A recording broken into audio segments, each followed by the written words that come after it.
కేంద్ర ప్రభుత్వం ration కార్డుదారులకు big alert అంటూ ఒక కొత్త అప్డేట్ ఇచ్చిందండి. ఆ అప్డేట్ ఏదో మనం ఇప్పుడు తెలుసుకుందాం. కొత్త రూల్స్ తెచ్చిన కేంద్ర ప్రభుత్వం ఇలా చేసుకోకపోతే మీకు రేషన్ రాదు అంటూ రేషన్ కార్డు లబ్ధిదారుల ఎంపికకు సంబంధించి కేంద్రం పకడ్బందీగా రూల్స్ అమలు చేస్తా ఉందంటూ అవసరమైతే ఎప్పటికప్పుడు కొత్త రూల్స్ తీసుకొస్తుంది. ఈ నేపథ్యంలో రేషన్ కార్డు లబ్ధిదారులు ఈ రూల్స్ గురించి తప్పనిసరిగా తెలుసుకోవాలని కూడా చెప్తా ఉందండి. దేశంలో అర్హులైన ప్రతి వ్యక్తికి ఉచితంగా రేషన్ అందించాలన్న సంకల్పంతో కేంద్ర ప్రభుత్వం ఫ్రీ రేషన్ స్కీమ్ ను అమలు చేస్తా ఉంది. ఈ ఉచిత రేషన్ పథకం కింద కుటుంబంలో ఒక వ్యక్తికి 5 కిలోల చొప్పున ఉచిత ధాన్యం అందిస్తా ఉంది.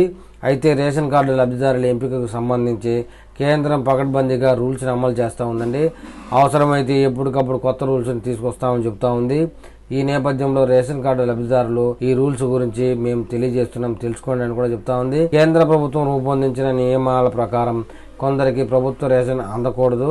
కుటుంబ ఆదాయం గ్రామాల్లో 2 లక్షలు, పట్టణాల్లో 3 లక్షలకు మించి ఉంటే వారు రేషన్ కార్డు దాకా అనర్హులు.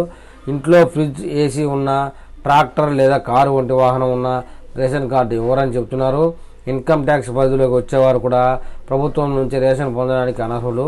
అయితే చాలామంది అర్హత లేకుండా రేషన్ పొందుతున్నట్లు కేంద్రం దృష్టికి వచ్చింది. ఈ నేపథ్యంలో ఇలాంటి వారు తమ రేషన్ కార్డును సరెండర్ చేయాలని కేంద్రం ఆదేశించింది. దీనికి ప్రత్యేకంగా డెడ్లైన్ పెట్టనప్పటికీ అనర్హులైన లబ్ధిదారులకు స్వతగా ఆహార శాఖ కార్యాలయానికి వెళ్లి చేతి రాతతో కూడిన లేఖ రాసి రేషన్ కార్డు అప్పచెప్పాలి. లేకపోతే భవిష్యత్తులో చట్టపరమైన పరిణామాలు ఎదుర్కోవాల్సి ఉంటుందని చెప్తున్నారు. రేషన్ కార్డు ఆధార్ కార్డుని లింక్ చేయడం కేంద్రం తప్పనిసరి చేసింది. రేషన్ కార్డులో ఉన్న లబ్ధిదారులు తమ ఆధార్ కార్డులను రేషన్ కార్డుతో లింక్ చేయాలి. ఇప్పటి వరకు లింక్ చేయని వారుంటే త్వరగా అనుసంధానం చేసుకోవాలి. లేదంటే ఇలాంటి వారి రేషన్ కార్డులు రద్దయ్యే అవకాశం ఉంది. తద్వారా ప్రభుత్వం నుంచి రేషన్ అందదు. మరోవైపు కొందరు పెళ్లైన కుమార్తెల పేరు మీద కూడా ఇంకా రేషన్ పొందుతున్నట్లుగా కేంద్రం గమనించింది. ఇలాంటి వారిని గుర్తించి ప్రభుత్వమే వారి పేర్లను తొలగిస్తా ఉంది. కేంద్రం 1 నేషన్ 1 రేషన్ విధానాన్ని అమలులోకి తీసుకొచ్చినందున రేషన్ కార్డు రూల్స్ ని పటిష్టం చేస్తా ఉంది. జాతీయ ఆహార భద్రతా చట్టం 2013 ప్రకారం ఆహార శాఖ ద్వారా కేంద్రం రేషన్ కార్డును మంజూరు చేస్తుంది.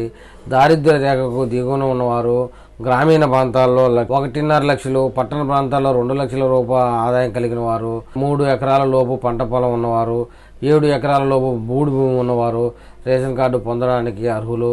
ఇక భూమి లేని వ్యవసాయ కూలీలు, ఒంటరి మహిళలు, కుమ్మరులు, చేనేత కార్మికులు, చెప్పులు కుట్టుకునేవారు, కమ్మరి, వడ్రంగులు, చేతివృత్తుల వారు, దినసరి కూలీలు, మురికివాడ ప్రజలు, రిక్షా పుల్లర్లు, డ్రైవర్లు, పండ్లు పూలు అమ్మేవారు మరియు పాములు పట్టేవారు, చెత్త ఏరుకునేవారు వంటి అసంఘటిత రంగ కార్మికులకు సైతం ఫ్రీ రేషన్ స్కీమ్ కింద రేషన్ పొందవచ్చు అని చెప్తున్నారండి.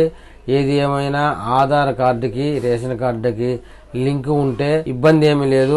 ఎవరైతే రేషన్ కార్డుకి ఆధార్ కార్డుకి లింకు లేని వారు ఉంటారో వారికి రేషన్ ఆగిపోయే ప్రమాదం ఉందంటూ ఈ అలర్ట్లో మనం తెలుసుకున్న విషయం అండి.